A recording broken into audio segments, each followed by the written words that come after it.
Warm greetings from the high 10. It's Everyday Shenanigans. Thanks for joining me.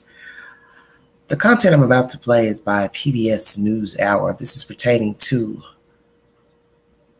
documents, top secret documents the FBI retrieved from Donald Trump's Florida home.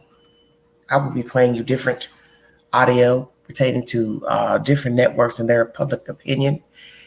You entitled to your own opinion of what has been retrieved from the Florida home, the motivations behind Mr. Trump taking those documents out of the White House.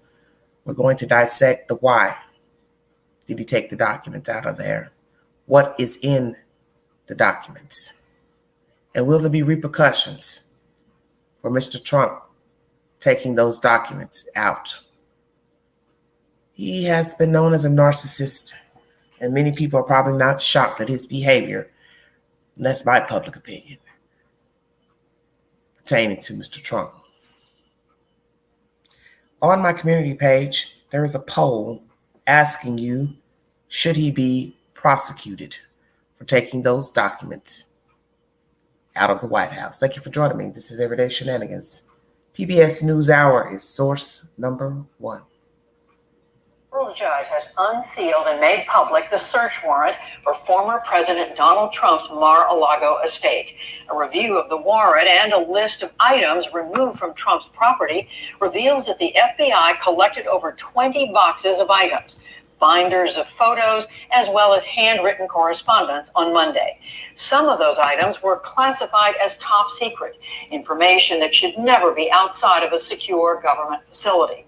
The former president did not oppose the unsealing of the documents, and in a statement released today, he asserts that he not only declassified the information, but also that the lengths the FBI went to search his property were not necessary. In his words, quote, all they had to do was ask.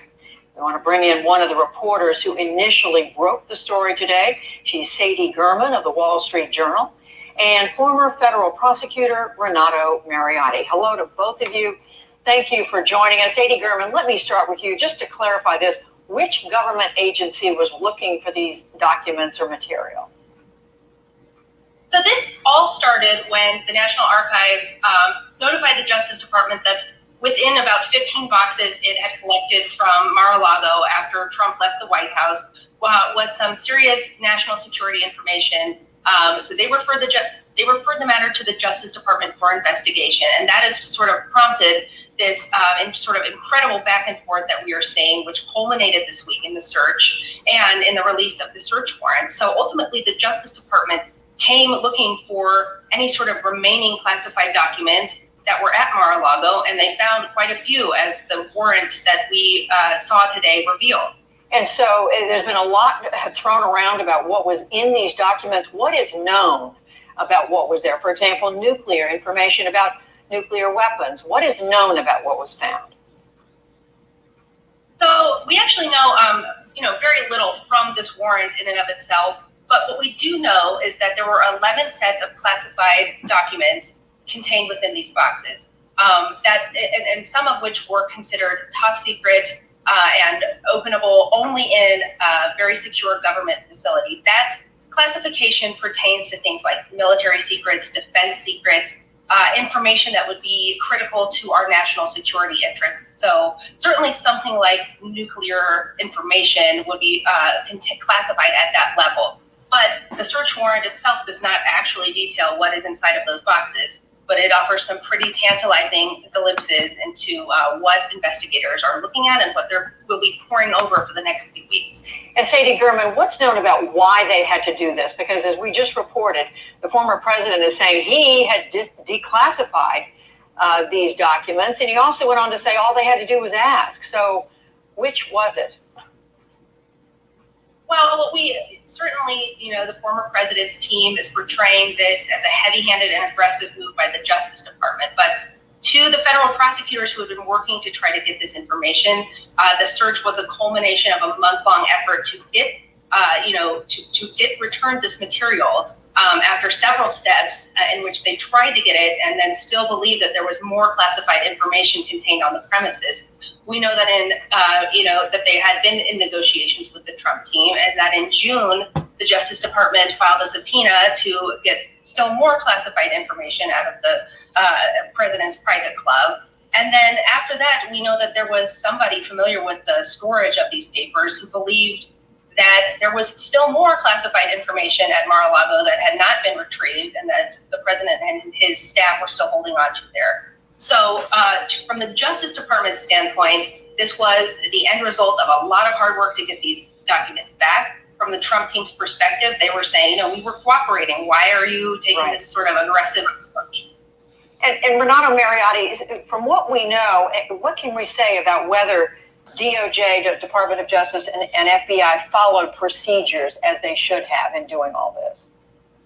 It appears to me that they not only followed procedures, but they actually went the extra mile to be accommodating to the former president. I will say that if there was top secret classified documents in my home or in your home, I don't think we would have had the lengthy discussions, Sabina, and some of the discussions that Sadie had.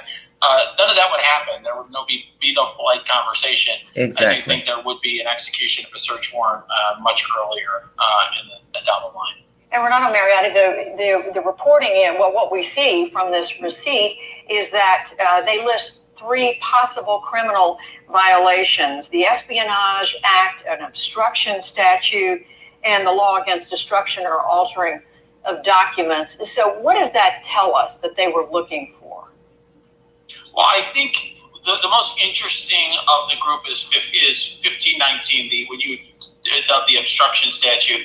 That one, ordinarily, what I would suggest, if I saw that on the search warrant, I would think that actually the Justice Department was looking for evidence of obstruction of justice, was looking for example, the concealment of records that might actually be inculpatory in some way. I've charged the statute when I was a federal prosecutor. I've seen it in private practice since, and that's usually what it means. However, I mean, it is a broad statute, and I think one of the questions we have to be asking here is whether or not they are using that statute in a broader sense because they really just wanted to get that information back in government hands. And I think the question on everyone's mind is, what does this mean, Renato Mariotti, in terms of whether the former president could be charged with some criminal violation?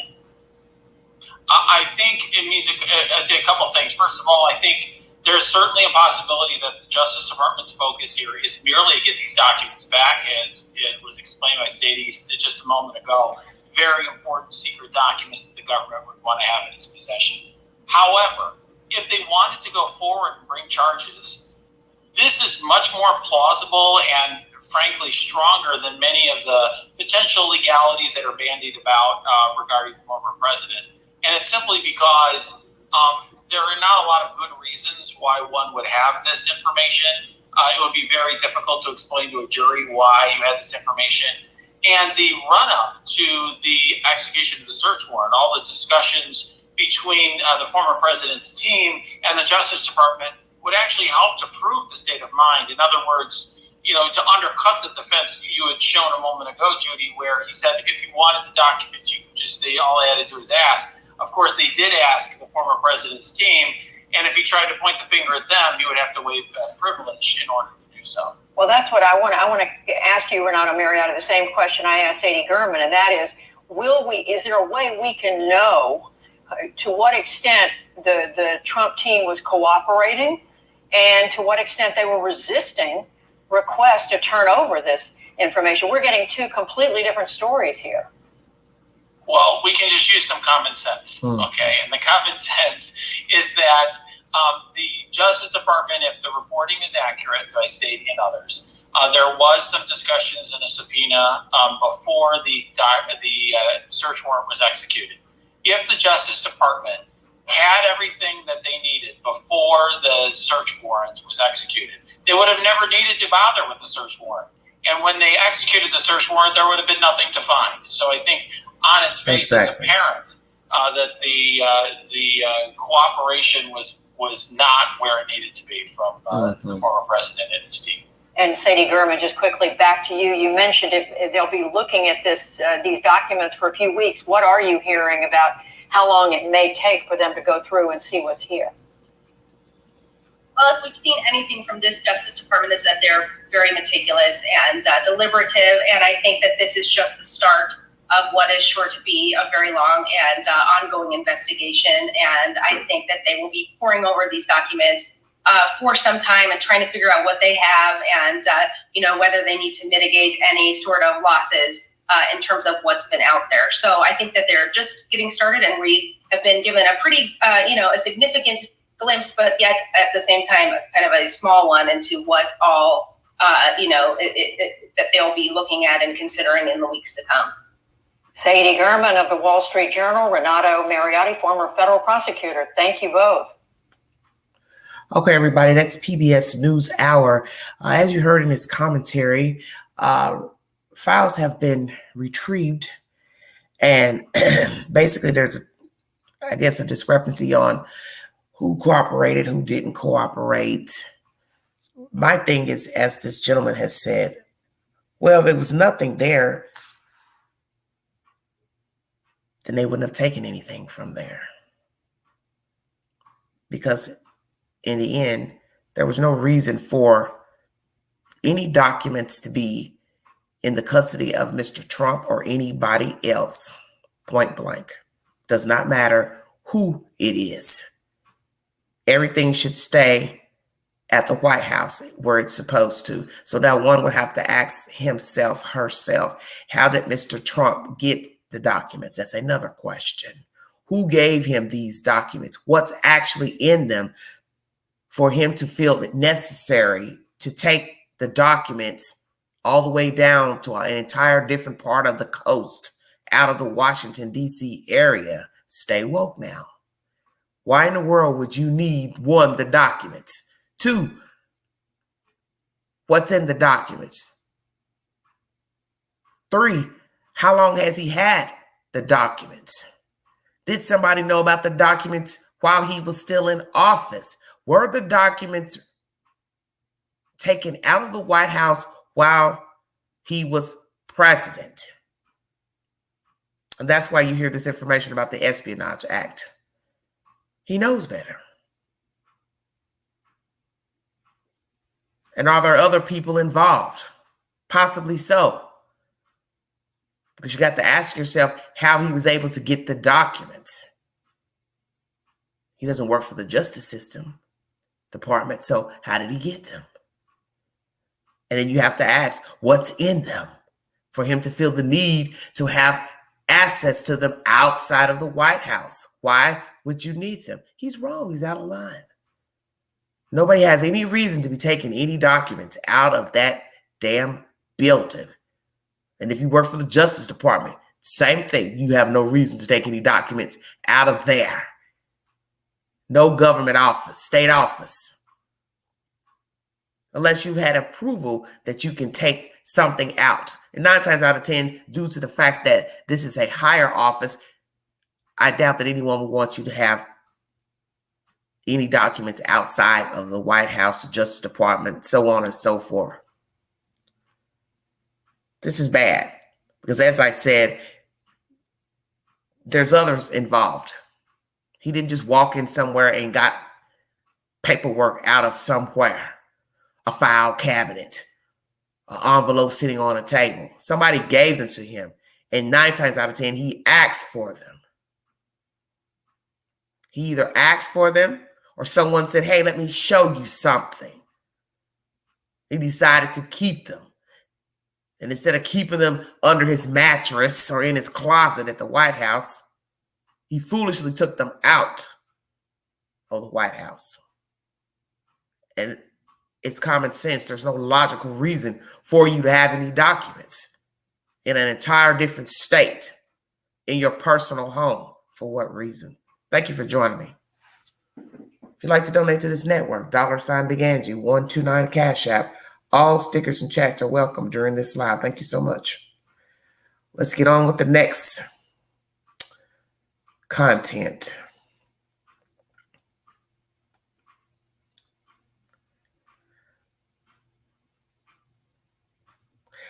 As I said, please go to my community board to give your vote pertaining to should Donald Trump be prosecuted for removing classified documents from the White House. So far, I've got 42% says yes, 58% says no, 12 votes. Thank you so much for joining me.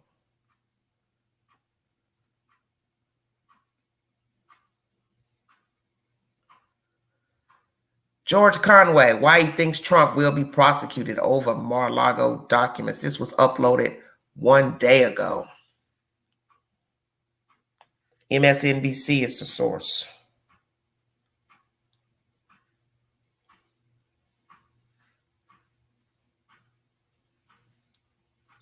Trump White House counsel Pat Cipollone and his deputy, Patrick Philbin, were both interviewed by the FBI about the location of those classified documents at the ex-president's Florida home. That's as part of the investigation that led to last week's execution of a search warrant at Mar-a-Lago. Right now, Cipollone and Philbin, seen there during that first impeachment trial, are the two most senior officials that we know of to be interviewed as part of this investigation.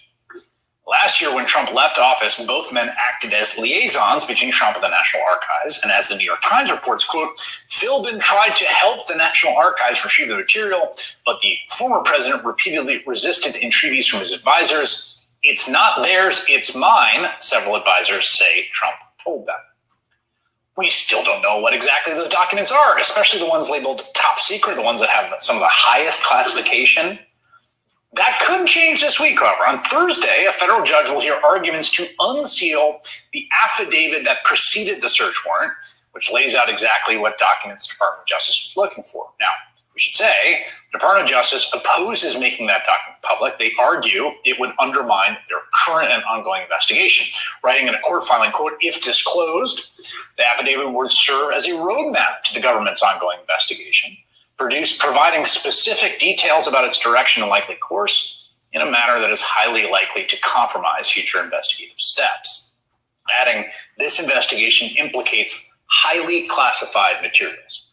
George Conway is a prominent conservative lawyer, former Republican. He joins me now. Nice to see you here in person. Nice to be here. What a former Republican. So what do you Interesting. make of the significance of the fact that the FBI interviewed these two former White House lawyers prior to the execution of the search warrant? Oh, it doesn't surprise me at all. I mean, it's clear that they interviewed basically everybody who had something to do with these documents, and they had a substantial basis laid out in the affidavit that Donald Trump isn't going to get to see for the search warrant.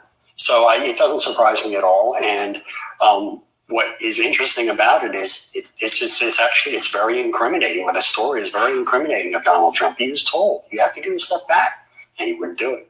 Yeah, I mean, it's the specificity of all this. It's the repeated attempts to get it. It's Absolutely. the liaisons to lawyers that makes it, because you can imagine a defense being like, clerical error. Right? I was busy with a coup. Right, I was correct, exactly, which he's been trying to argue. Right. But to lay the groundwork in this way, including this attestation, apparently, that two of his lawyers signed, telling the FBI that he would not be in criminal jeopardy at all, the former president of the United States, if when he was first contacted by the National Archives, he said, come on down. Search the place. Yeah, take anything you want. Just let me know what it is. And hopefully I'll get it back for my library someday. And I look forward to working with you for my presidential library. And that's what a normal president who made a mistake would do. And that's not Donald Trump. Well, and it's also the case that quote there brings into... Whoops, sorry about that. They had a commercial in there. Interesting. All right, everybody. The willfulness of Yes. it, right? I mean, the motive to me remains, I have to say, somewhat obscure. I mean, No, you just don't know what it is. You don't think it... The motive is he's 5 years old. These are my toys. He's a narcissist. He wants to have this stuff because it's cool to have this stuff. He wants to be able to show it off. Exactly. He believes he owns everything. He owns the generals across the river. They're my river. I mean, my generals. Right? Everything's his. He's 5 years old. Right. And so what do you think about this? So you've got... We now know that they've talked to Philbin and Cipollone, right? Who've also been subpoenaed by the grand jury. Right. you've got this filing now on Thursday. The judge is going to hear arguments. You said he's not going to see the Not a snowball chance. Yeah, this doesn't seem like a hard case. Why? Well, because first of all, you don't get this stuff in the middle of an investigation. You don't. I mean, if he's going to get this stuff, he's going to have to earn it by getting indicted, and maybe then he could get it. Maybe he could get it in discovery. But right now, it's a roadmap to the investigations the Justice Department put in its brief, and you don't have to go there. But this is a guy with a history of obstruction. Right, several incidents in the Mueller report. Right. You've got him dangling pardons out in public. You've got him trashing on witnesses in public, and then you've got the recent January 6th Exactly, event, the phone call, to the White House, whatever he was, and then the attempt to reach out and intimidate Cassidy Hutchinson. I mean, this is the last guy. I mean, even if there were some circumstances where you give this stuff up to a criminal defendant who's being, or potential criminal defendant who's being investigated, you certainly wouldn't do it to this one. Yeah, and we should know. But it just does not happen. I mean, it's ludicrous to even suggest that the affidavit could be released at this point in time. Yeah, the government saying that there remain compelling reasons, including to protect the integrity of an ongoing law enforcement investigation that implicates national security, that support keeping the affidavit sealed. The fact this investigation implicates, and I thought it was interesting, highly classified materials further underscores the need to protect the integrity of the investigation, exacerbates the potential for harm if information is disclosed to the public prematurely or improperly. We should also note that his lawyer, he has some lawyer representing him on this, who I have not seen before. Keep track of. Yes, he is a man who's gone through many lawyers. Basically saying if you indict him, there will be mayhem, and also saying they want to see the affidavit, which. Right. I mean, at the one hand, you're making threats, and you're encouraging mayhem against the FBI. I mean, that's what basically the Trump supporters have been doing, encouraging. I mean, we've seen unprecedented threats to the FBI. Imagine what it would be to what's going to happen to the witnesses who are listed in the affidavit. It's just never. It's inconceivable that this could be allowed. I'm going to ask you a question that I had Cynthia Augustine and Harry Littman on the program last night. I mean, so one way of looking at this is they just wanted the documents, right? NARA wants the documents, the FBI and the head of counterintelligence, and they kept trying to get them, and they escalated all the way up to the search warrant to get them, right? But then that's it. Now they have the documents. There's no more. They're not going to go any further down the line of this case.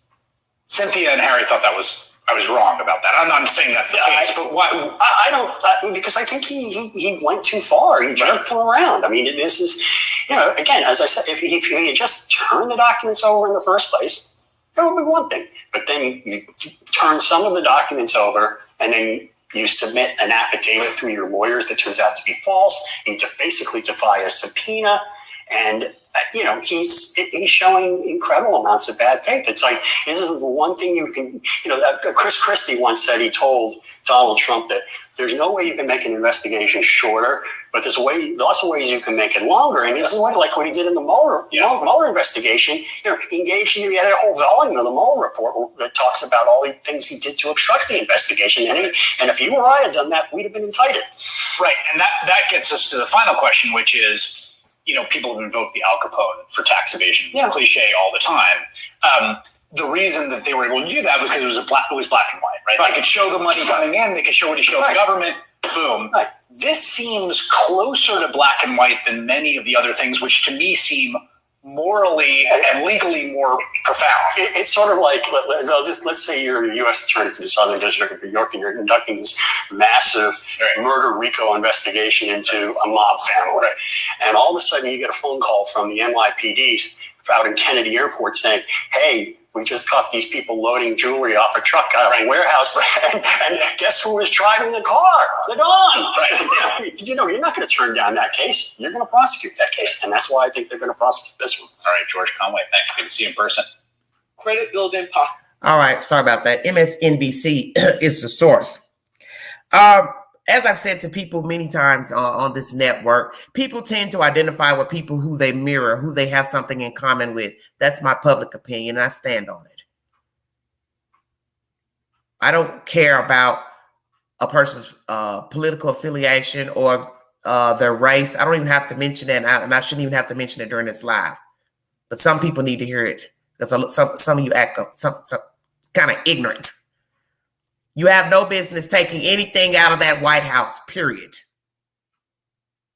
There's no reason to take any documents out of there. For what reason would you have? No one had any business showing him anything, taking it to him, nothing. And it left one state and made it all the way down to Florida. And you don't find that wrong? How could you not? It's wrong. You don't even know what's in the documents. And they don't have to prove a damn thing about what's in the documents. Because first of all, that means somebody had to have told them about it for them to go looking for them. And as they've said in this commentary,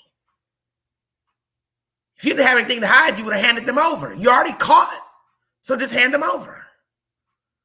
What the hell are you going to be holding them hostage for when you wasn't supposed to take them out of the White House in the first place?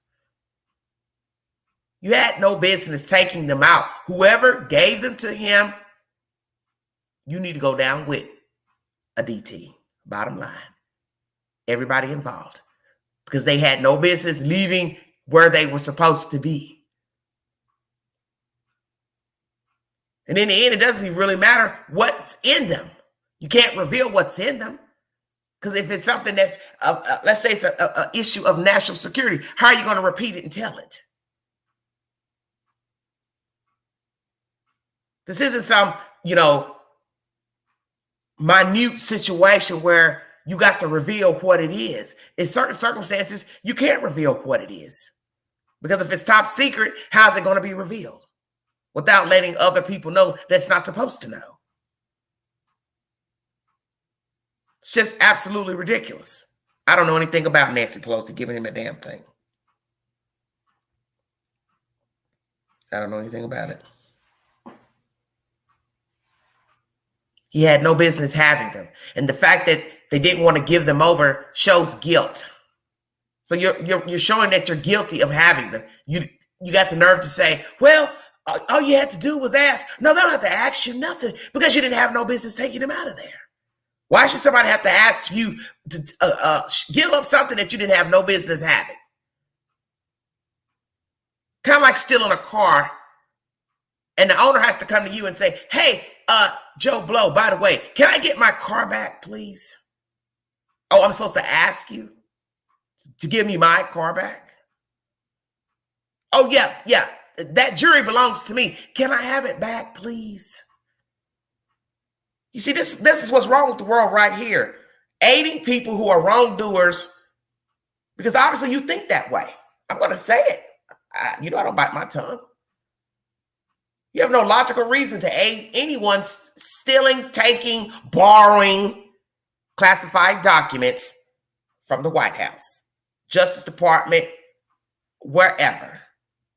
There's a reason why it's called top secret, classified. And the other issue of him declassifying something, who is he to declassify any damn thing?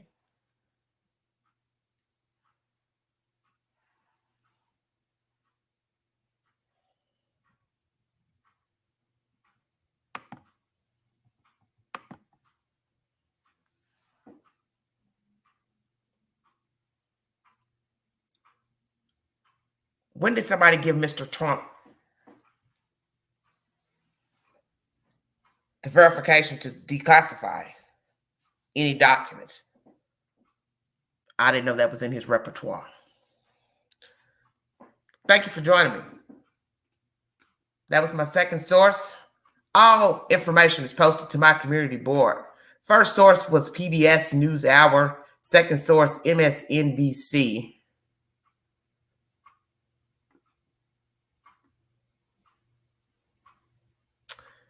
Absolutely crazy.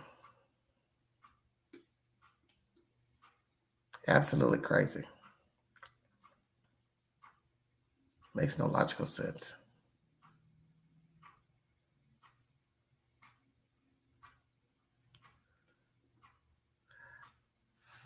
Another commentary is by MSNBC. Source number 3. Former FBI counterintelligence agent questions, why on earth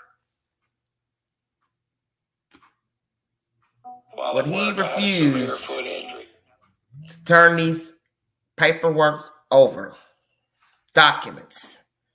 Because he could. What I always tell you all, people do what they want because they can. Why would he refuse to turn over the documents? MSNBC is the source. Thank you for joining me. Tonight on the readout. He liked cool things. He saw things so he wanted to take them, and he was pretty much able to take them, and not just on classified information matters, on all kinds of things that crossed his desk. Some days he liked to eat a lot of French fries. Some days he took classified documents. He wanted them. Why did he want them? Because he could get them. Right, exactly. Because I can. From classified documents to French fries, Donald takes what Donald wants. And as you heard, that's according to John Bolton. And new reporting tonight on the lead up to the FBI search at Mar-a-Lago, who the FBI interviewed about it, and how Attorney General Garland finally gave the go-ahead. Plus, the fake elector investigations are heating up, with Rudy Giuliani set to testify in Georgia tomorrow.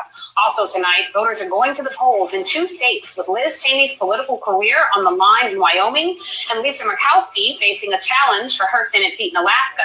And get this, Sarah Palin is trying to become relevant again. Get that sketch ready, SNL. Good evening, I'm Tiffany Cross, in tonight for Joy Reid, and we begin with the readout with a familiar place, maybe even a happy place, because Donald Trump is once again at the center of controversy, this time over classified top secret documents that led to the Mar-a-Lago raid. Now, the judge who approved the search warrant will hear arguments Thursday over whether to unseal the search warrant affidavit.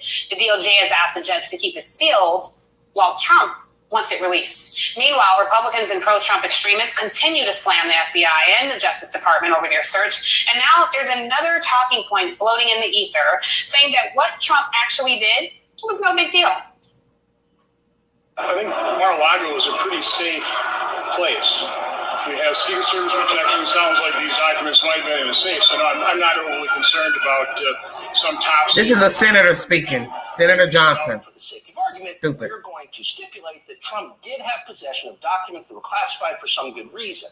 Documents that, for example, we legitimately would not want the Chinese government to see. If that is true, would it justify what happened? Would it justify sending a large team of federal agents to shut down the entire southern tip of Palm Beach to raid Mar-a-Lago on a weekday? No, it wouldn't. Okay, first, keep in mind the first guy you heard from, Ron Johnson, thinks Listerine cures COVID, so you definitely shouldn't be listening to him. And the second guy you heard from, Tuckums, well, the problem is too many people listen to him. Can you imagine Exactly. what any of them would say if President Barack Obama had squirreled away classified material, Exactly. mishandled them, ripped them up, taped them back together? It'd be the scandal of the century. But this is a scandal so big that the New York Times reported today that Pat Cipollone and Patrick Philbin, the White House counsel, and his deputy under Donald Trump were interviewed by the FBI in connection with the documents. You see, the FBI had questions, such as how exactly did 15 boxes of material, some of it marked as classified, make its way from the People's White House to Trump's palace resort? Sources even told the New York Times that while Philbin tried to help the National Archives retrieve the material, Trump told advisors, it's not theirs, it's mine. Spoken like a toddler or a dictator. Joining me now is Peter Strzok. He's the former FBI counterintelligence agent, and Maya Wiley, president of the Leadership Conference on Civil and Human Rights. Maya, I want to kick things off with you because the Pats, I'll call them, Pat Cipollone and Patrick Philbin, are the most senior people who work for Trump who are known to have been interviewed by the FBI investigation into the former president's handling of classified material. Now, they were Trump's representatives to deal with the National Archives. And when Trump said, those documents are mine, how impactful do you think their interview was when it came to the search warrant, and what exactly do you think the FBI might have learned from them? Well, I would call that evidence of intent to violate the law, and remember, it's a crime. So, what the FBI walked away with was evidence that Trump intended to commit a crime. Now, obviously, what that tells us is what we already knew, which is, you don't go get a search warrant from an independent judge asking to search the home of a former president lightly. You do it because you have very strong evidence. Exactly. And to say in a warrant that was issued to cover not only documents that marked classified, right? And to have uncovered documents that were top secret the highest level of information to protect the national defense demonstrates that they actually had what we thought they had, which was significant probable cause. And I'll just have one other thing here, because we got to go back to the fact that in that warrant, there was actually a line that was critically important that also talked about evidence, information that might lead to understanding destruction, concealment, or transmission. That means sharing. Something that could make us more vulnerable as a country. So someone should ask Ron Johnson, the pardon seeker, whether or not that gives him pause. Yeah, and Ron Johnson serves on the House Foreign Relations or the Senate Foreign Relations Committee, also the Homeland Security Committee. So someone should ask him, do you take classified documents off Capitol Hill? Which Exactly. would be an interesting question. I'm curious to hear his response. Peter, very pleased to have you on the show. I believe this is our first time sharing the screen together. So thanks for being here. I want to ask you, because Maya just talked about, the transmission and Trump sharing. Well, we know he shares because this guy almost tweeted out major secrets. I want to direct your attention to this Iran missile tweet. This is according to our own reporting here at NBC News. An Oval Office incident from 2019 perfectly illustrates Trump's approach to state secrets. That's according to an ex-official. Essentially, there was an image of the Iranian missile blowup, and it was exquisite intelligence. This is all according to a former official. And when they showed this to the president, he said, "I'm tweeting it." And they essentially said, "Sir, we don't want to do that because people will understand our capabilities." His response was, "I'm the president. I can declassify anything." That blows my mind. And I do wonder, what exactly was Merrick Garland mulling over? Because we have seen how dangerous this man was to our national security for 4 years. Your thoughts on that? Yeah, well, the scary reality is the president has absolute authority to both classify and declassify things while he's in office. And what's critical there is that he clearly is no longer in office. He was not in office immediately following the inauguration on January 20th. So what you have to do is go back and look. And the biggest question in my mind is, why did he have all this information? You run up, you showed former National Security Advisor John Bolton saying he thought it might be neat. In my mind, I would not be surprised, one, not just the material that the FBI recovered in the search warrant, but those 15 boxes that the National Archives got much earlier in the year. I think there is going to turn out to be, one, highly, highly classified information, but two, things that aren't just things he found neat.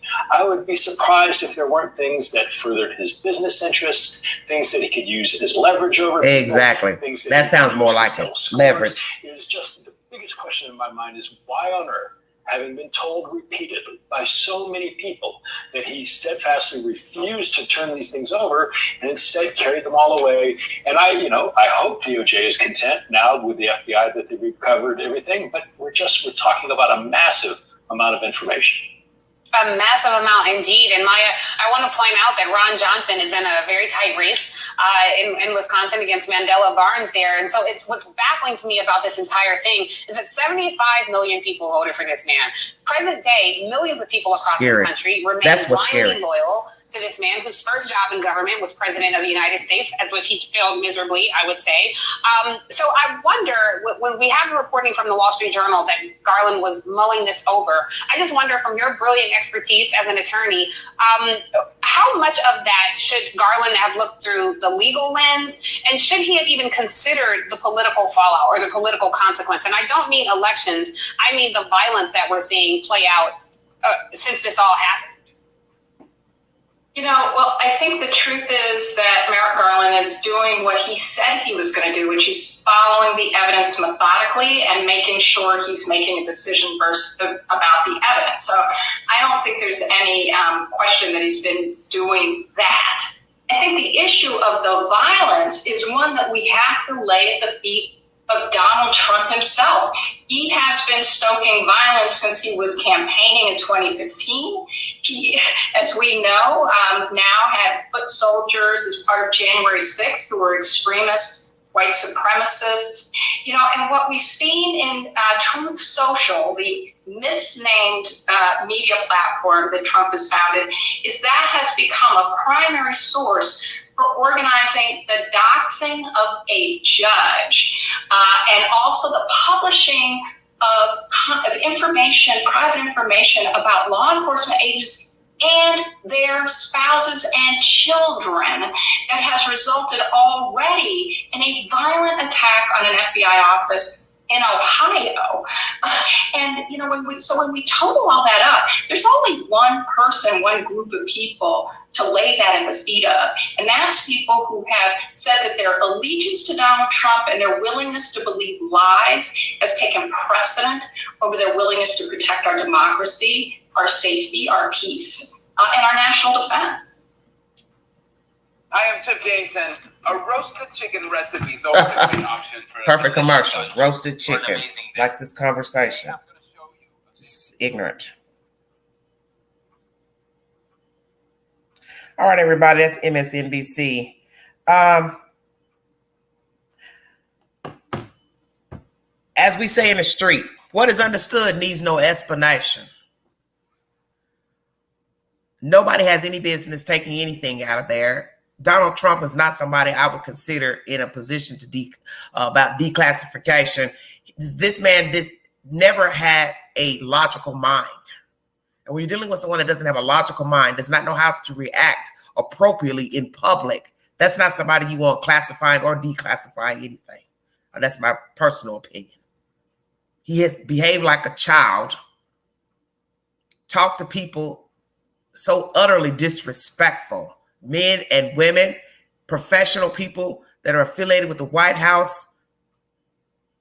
So I don't feel like he should be declassifying anything because he doesn't know how to talk to people. He doesn't know how to deal with people. He does not know how to cope in a given situation. But as this woman has said here, so many millions of people voted for him. And that is the scary thing about this country. It's the people who voted for him. You're entitled to vote for who you want. Even if I was a Republican, I would have never voted for Donald Trump. I would give a damn. Because he's despicable. He doesn't know how to conduct himself. So this man had no right to have any paperwork with anything on it. And when you're dealing with a narcissist, he could say anything is declassified if that's the case.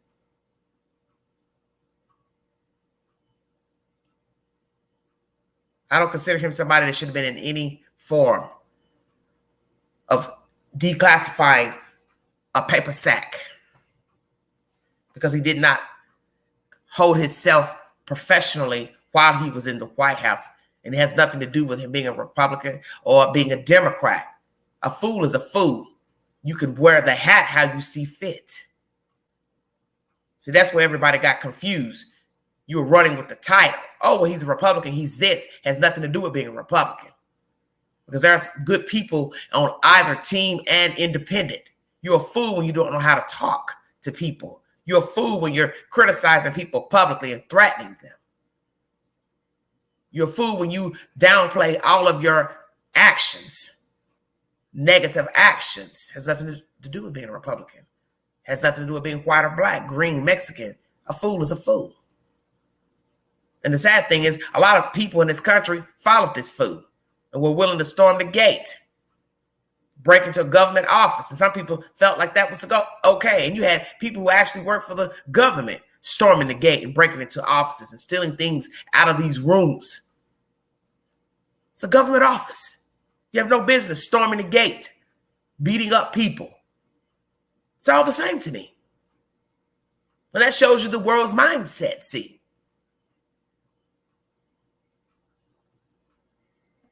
A bunch of nasty-ass Karens and a bunch of nasty-ass Johns. That's how I look at it. Just nasty. And these are the same people who have government positions, state positions, high incomes, great homes, mothers or fathers of children. It's scary. That's what's scary. Is that these people are walking around pretending to be human. I don't aid people in the wrongdoing. You can't. Because see, you're talking about yourselves. That's what you got to understand about aiding people when they're doing wrong. You are still speaking about yourself. And you always have to remember, how far out on the limb are you going to go in aiding somebody in doing wrong? How far are you willing to go out on the limb? Well, I'm a Republican. I like him, so I don't care what he does. And that's how a lot of you think.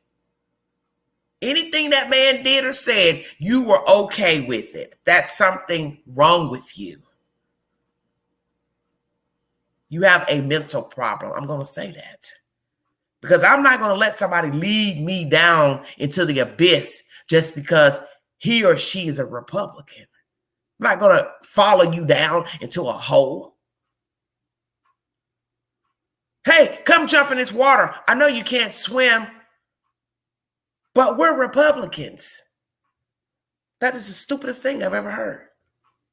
You're not a free thinker. You don't know how to think for yourself to say, hey, okay, I might be a Republican, but I don't agree with that. I can be a Democrat and don't agree with everything a Democrat thinks and says because I'm a free thinker. I can think for my damn self.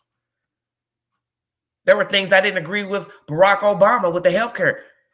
I didn't agree with that. A lot of people may be like, what, you didn't know? Because I'm a free thinker. I'm entitled to my damn opinion.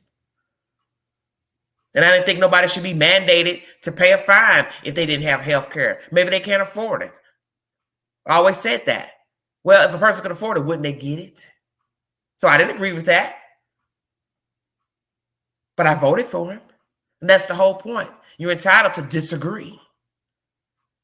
But when you have someone in a political office, in a very high office, and they are a ruler of a free country, and they don't even know how to hold a conversation with another human being, you're in trouble.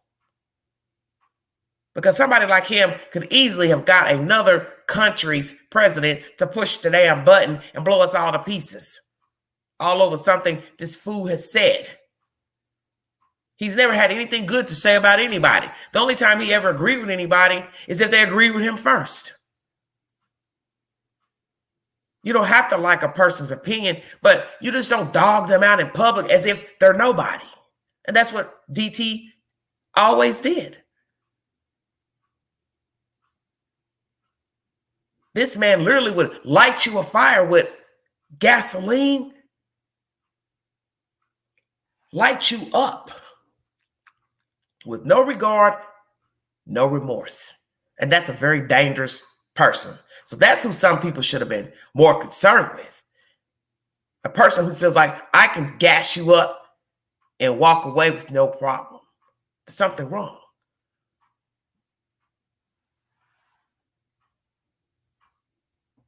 As I said, everyone's entitled to his or her opinion. You know, I don't argue politics anyway. That's not even my bag. And I don't think anyone should have to argue with another human being about someone taking government papers out of a government office. 15 boxes. So you want, I'm supposed to believe Miss Pelosi or anybody handed him 15 boxes.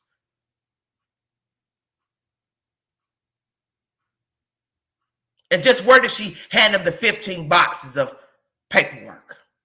Declassified papers. And if they're so declassified, then what do you need them for? See, you're answering your own damn questions because you all aren't free thinkers. Some of you.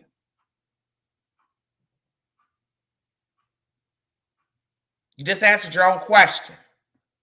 If they're so declassified, then you don't need them then. All 15 boxes. And as this commentary has said, some of that stuff in there is probably beneficial to him to have as leverage down the road to use against somebody. Because you don't really know what's in the documents. Who said what? Who shot JR? And if there's anything in there where a person can be, held accountable down the road, hell yeah, he kept it for his own selfish purposes, self-serving purposes. See, I'm woke. What have I always told you all about why people do the things they do? Because they can. I don't need a reason. I don't need your permission. I don't need your permission to take anything out of here. He did it because he could. The reason that most people do what they want to do. I mowed that man down in the middle of the street because I could. I left the scene of the crime because I could. I held up the liquor store because I could. That's the point. I don't need your permission. I don't have to have a reason. So we're going to ask the ultimate questions. Why did he take 15 boxes of documents out of the White House all the way down to Florida? Why didn't he turn over the documents when he was asked to, he and his cohorts? How many people are involved in handing over the documents? How many people have access and knowledge of the documents there? The fact that this Senator Johnson says Key Largo is governed by CIA agents and all that, Secret Service, you know how stupid that sounds?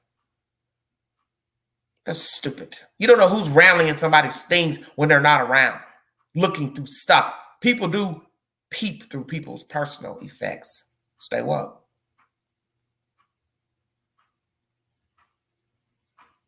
How long has he had the documents, and what exactly is in the documents?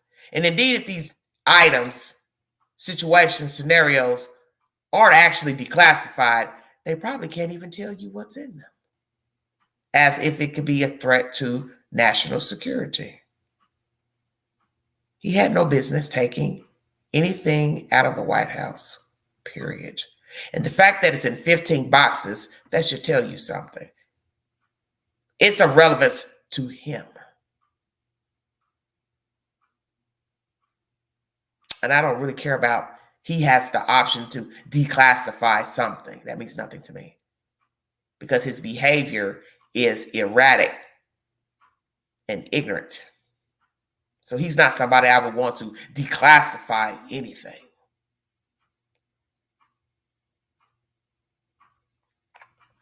If you'd like to donate to this great channel, $Beganti, 129 Cash App. I don't have much to say else about the scenario brewing out of Florida. I'd like to know who dropped the ball, the bag pertaining to this fiasco. Who's the whistleblower? Why did they go to him all of a sudden? Did he have some of these paperwork while he was the president, or did he gather this up on his way out the door? How many people are involved? Is all of this information top secret, as the Justice Department is reporting? My thing is, why lie? Because once again, like I said, if it's top secret, you can't repeat it. So you can argue back and forth all day what it is and what it ain't. He didn't have no business taking it out of there. Will he be prosecuted for taking the documents out of there? What else is he hiding? Somewhere else, perhaps.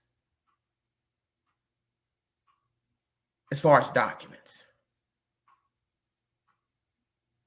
And has this man blackmailed anybody while he was in office? And anything pertaining to those documents in those boxes? All 15, mind you. And why didn't they want to hand them over?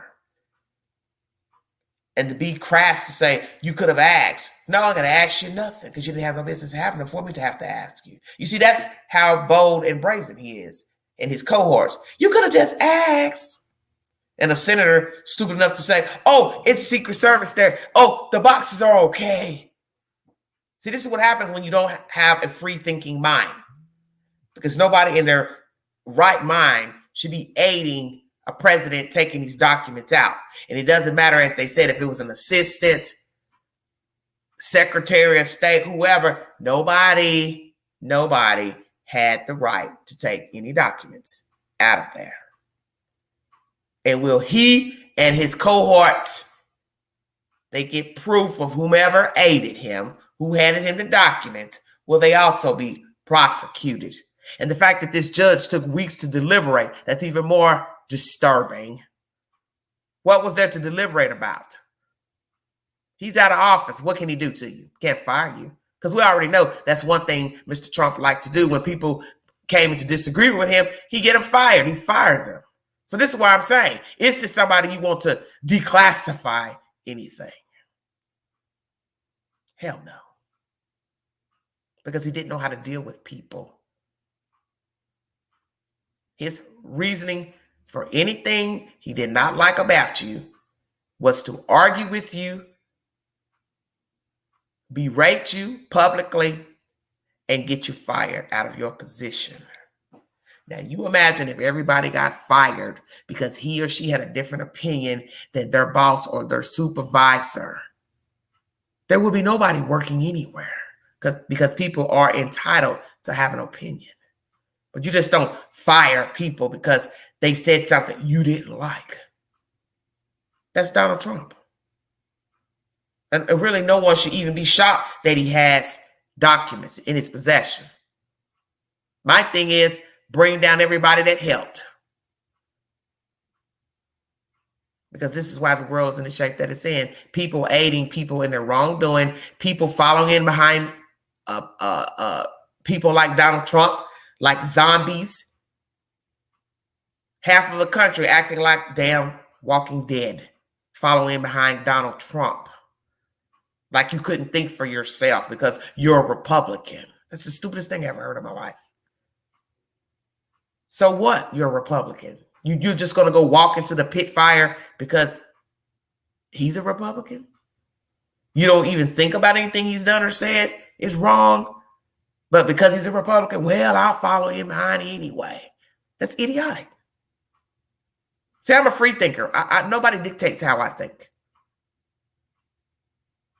I could have easily not talked about this subject for the fear. Well, some people that follow you, they're not going to like the fact that you're saying anything negative about Donald Trump. I don't care. Either like it or love it. But I'm not going to be ready to follow in behind somebody and I don't agree with what they're doing or what they're saying. And it has nothing to do with if they're a Republican or a Democrat. I'm just not going to follow in behind you. If I don't agree with what you're doing. And if you don't know how to talk to people and you're disrespectful, I don't give a damn about you being what your political affiliation is. See, a lot of you don't think like that. You ride or die with people because they like you. They say they're in the group you're in. You're Catholic. Well, doesn't matter that he killed somebody. He's Catholic. I like him. He's a Mexican. He killed somebody. I don't care. I'm Mexican. I like him. I like her. See, that's when you know there's something wrong with you. You're just going to aid people because they're like you. That's why the country is in disarray. That's why those nasty people storm the gate. That's why people get away with crimes against other persons of different races and nationality because people think like them and they aid them. And that's why sometimes when they go to court, they get off on charges, dirty cops, dirty civilians, because you're thinking like them, because you are them. And that's what's wrong with the country. The reason why we have the no snitch rule. You are like these people. You identify with them. Until it's your turn to be on the receiving end. Now you want everybody to aid you and help me out. And somebody hurt my mom or my friend. Oh, no, no, no. Because one day you're ride or die for the villain. So don't expect now for the world to show you favor because now the shoe is on the other foot. So that's what some of you need to think about. You think it's okay for somebody to storm the Capitol, but those same people would die if somebody had broken into their damn house, broken into their damn business. Woe is me. Why are they doing that to me? I haven't done anything. Well, those officers, they didn't do anything to anybody either. They're just entities. And it shows a lack of respect for your own government and your own country. You can't say you care about your country if you storm the gate, beat up people, hurt people because of your political affiliations with Donald Trump and the Republican Party. Is that what you think your party stands for? Beating up people, breaking and entering? But you would want to throw the book at somebody that broke into your house or broke into the store or broke into the Target. How's it different? It's the same thing. Breaking and entering is breaking and entering. Whether it's the White House or it's the 7-Eleven.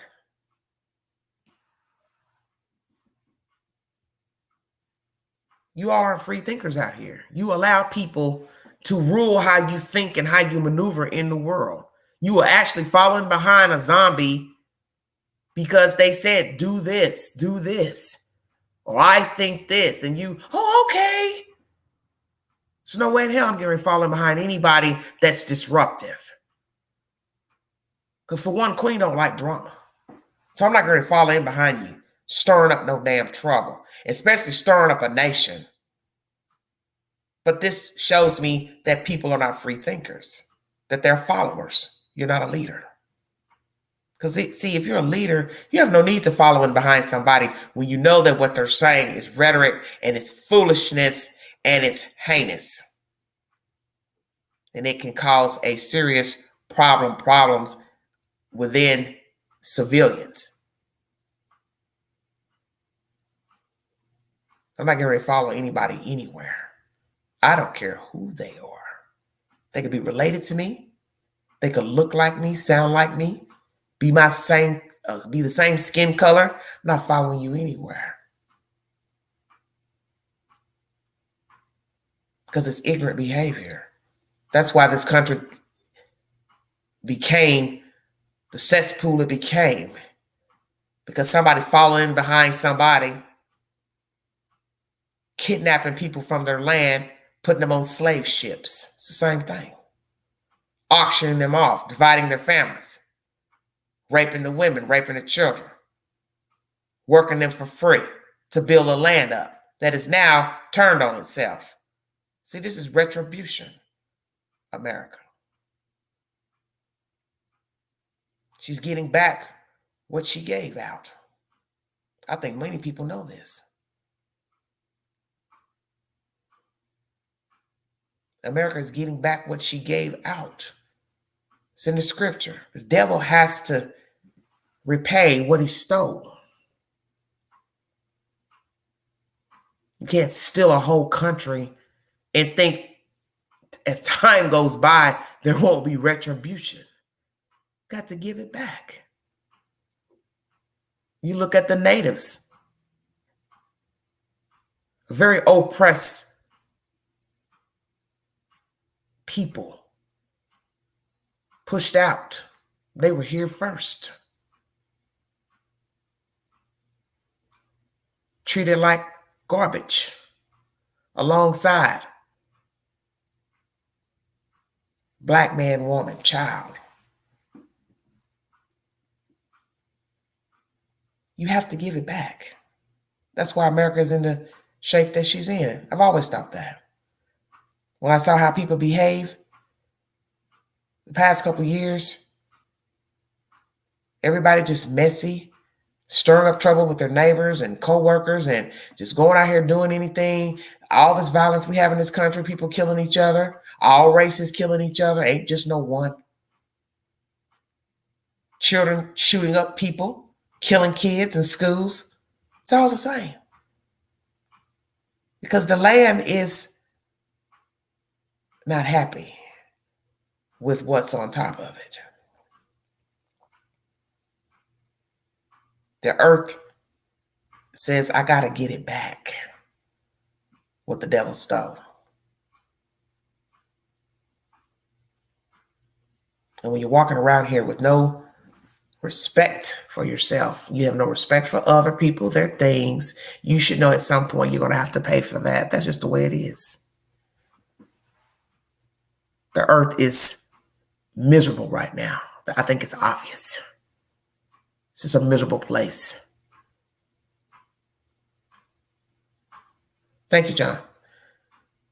The earth has to get it back. That's why we're having all these terrible things happening.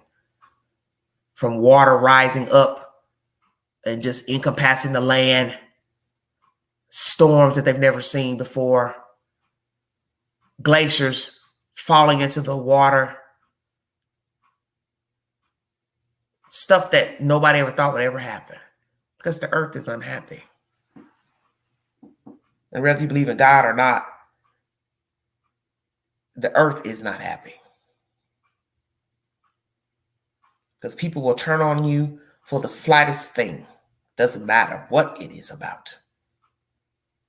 People will spite you because of your race, your height, how you look, what you have, what you don't have, your political affiliation, stupid stuff. See, that's why I don't indulge in none of that foolishness. See, I don't walk around being mad at a Mexican, a Jew, a Chinaman, a Republican. I don't have that kind of time. You see,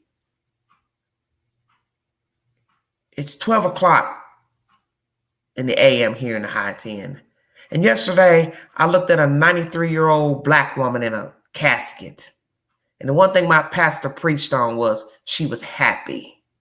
And many people can't say that. They say they're blessed or highly favored. He had a great point.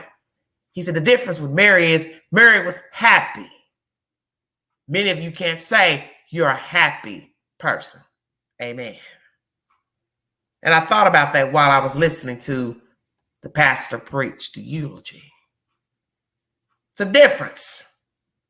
How you doing today? Oh, I'm blessed, I'm highly favored. Because you know the Queen says that a lot. But am I happy? Yeah, that part. See, many people aren't happy because different things make us happy, see. Monetary things, luxury things, money, nice home, nice car, relationship, great kids, great family. You don't have those things, you probably feel like, well, I ain't got nothing going on. So I ain't happy.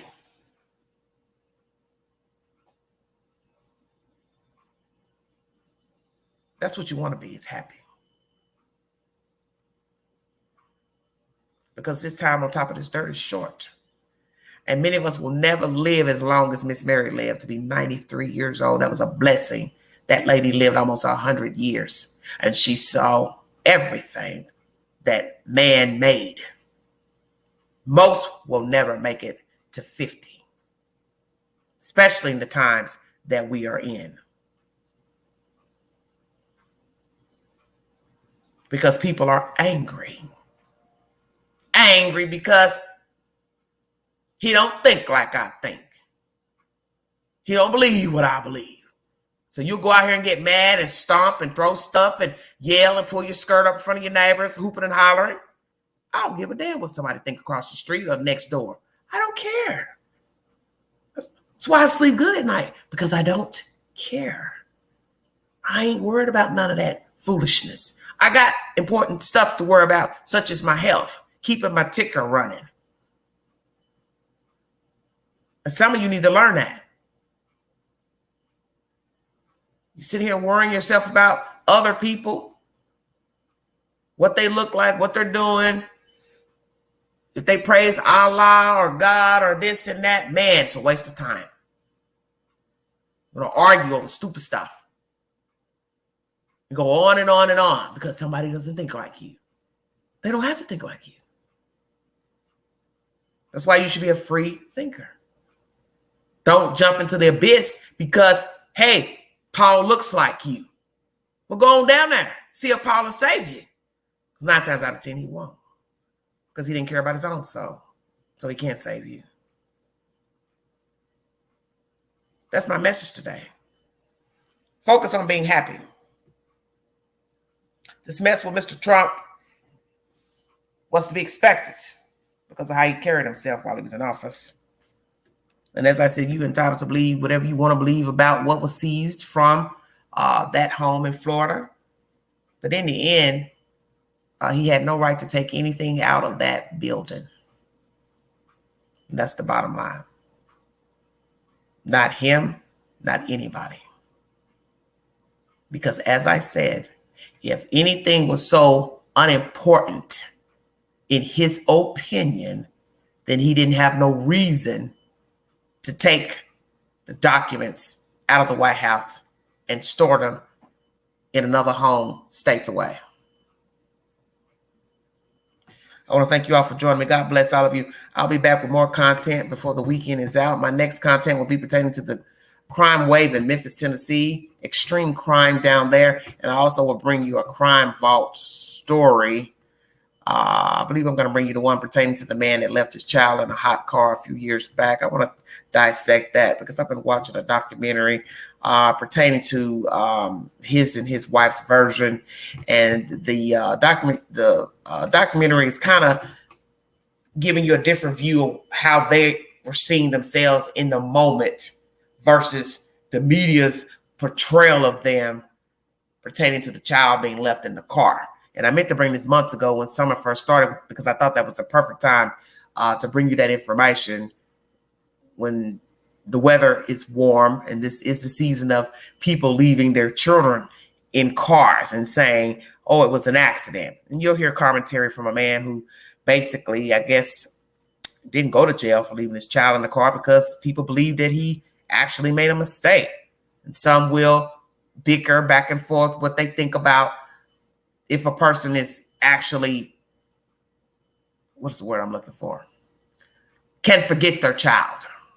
Some will say, no, I can't forget my child in the car. How did you forget your child? That's up for a question. How could you forget your child in a car?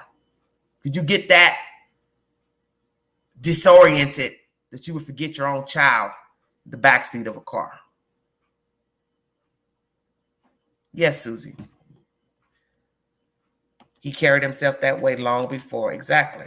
And that's what was so amazing when he became president, because many people thought, you've seen how he's acted before. Why would you vote for him?